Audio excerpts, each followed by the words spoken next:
ملک شام کے صحراؤں میں گرے نخلستان الفتاح کے نزدیک کوہ کاسیون کے دامن میں آباد شہر دمشق دنیائے مشرق کا ایک عظیم تاریخی شہر ہے۔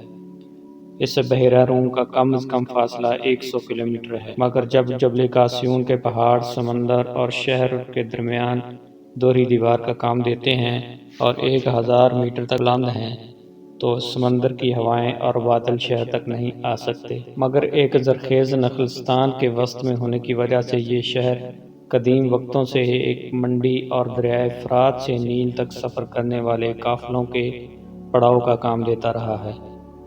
لوگوں اور سامان کی مسلسل آمد و رفت نے یہاں جو چہل پہل قائم کی وہ کسی بحری بندرگاہ سے کم نہیں تھی۔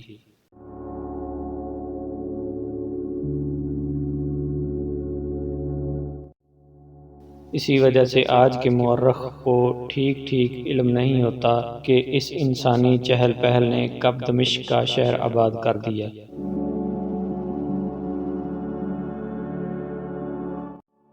کچھ علم قیافہ سے اس شہر کی قدامت کو 8000 قبل مسیح تک بیان کرتے ہیں، مگر انسائکلوپیڈیا آف اسلام نے لکھا ہے کہ اس سلسلے میں 1950 عیسوی میں ہونے والی کھدائی سے جو دمشق کے جنوب مشرق میں تل الصالحہ کے مقام پر ہوئی، یہ انکشاف ہوا کہ یہاں 4000 سال قبل مسیح تک ایک شہری مرکز ہونے کا ثبوت ملتا ہے۔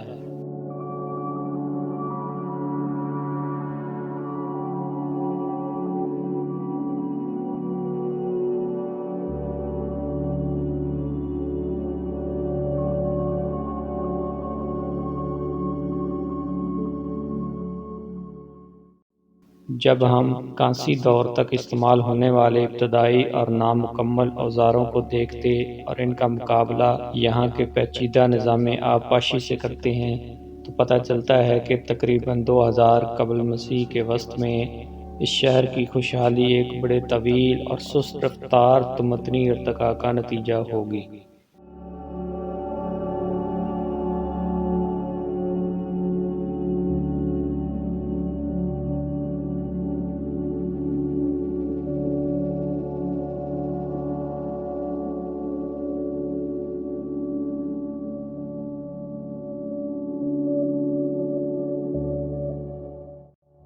تل العمرنہ سے ملنے والی الواح میں اس کے تذکرے سے گویا دمشق کی تاریخ کا صحیح آغاز ہوتا ہے۔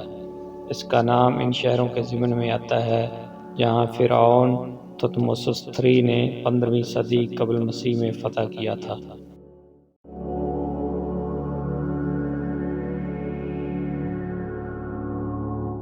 ان کتبوں اور الواح میں ان کا نام دمشقہ درج ہے۔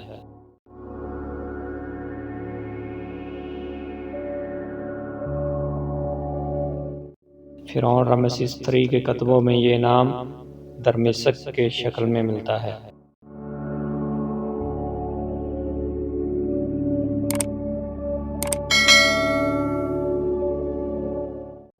11ویں صدی قبل مسیح میں دمشق سرزمین ارم کا با رونق مقام تھا، جس کا حوالہ حضرت ابراہیم علیہ السلام کے قصے میں بھی ملتا ہے۔ حتیٰ کہ آج بھی مسلمان دمشق کے شمال میں مقام برزہ کی مسجد کو حضرت ابراہیم علیہ السلام سے منسوب اور مقدس سمجھتے ہیں۔ روایات کے مطابق یہ مقام حضرت ابراہیم علیہ السلام کی ولادت کا مقام تھا۔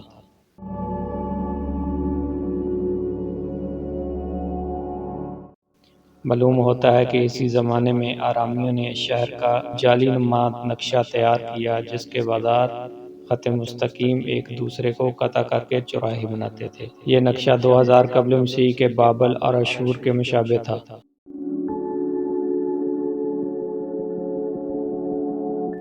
بہرحال اس زمانے کا دمشق اپنے نہری نظام کی وجہ سے آرامیوں کا مرہون منت تھا۔ ہمیں بائبل کی کتاب الملوک ثانی باب 5 میں نعمان الابرص کے قصے سے پتہ چلتا ہے کہ 10ویں صدی قبل مسیح میں ایک نہر صورا جس کا نام آرامی ہے اور جو جبل کاسیون کی ڈھلوانوں کے ساتھ ساتھ کھودی گئی تھی، وہ اس علاقے کو سیراب کرتی تھی۔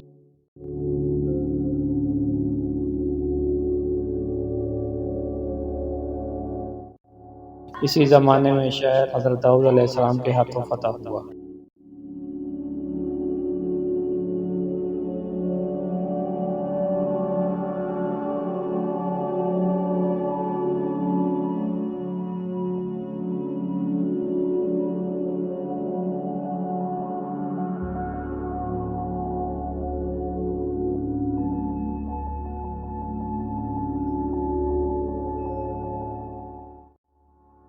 لیکن حضرت سلیمان علیہ السلام کے عہد میں دمشق کے بادشاہ نے شمالی شاہان اشور اور جنوب کے ملوک اسرائیل کے خلاف جنگ میں کامیابی حاصل کی۔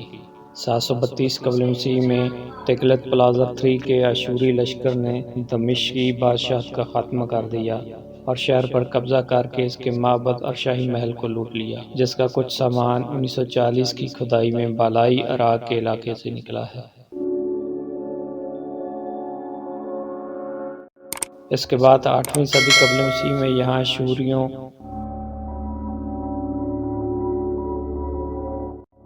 7ویں صدی قبل مسیح میں بابلیوں، 6ٹھی صدی قبل مسیح میں خاموشیوں، 4تھی قبل مسیح میں یونانیوں اور 1 صدی قبل مسیح میں بازنطینیوں کے قبضے میں رہا۔ 333 قبل مسیح میں اسکندر اعظم نے دمشق فتح کیا۔ یہ ایک بڑی اہم فتح تھی۔ اس فتح سے تقریباً 635 عیسوی تک یہ شہر مغرب کے زیر اثر رہا۔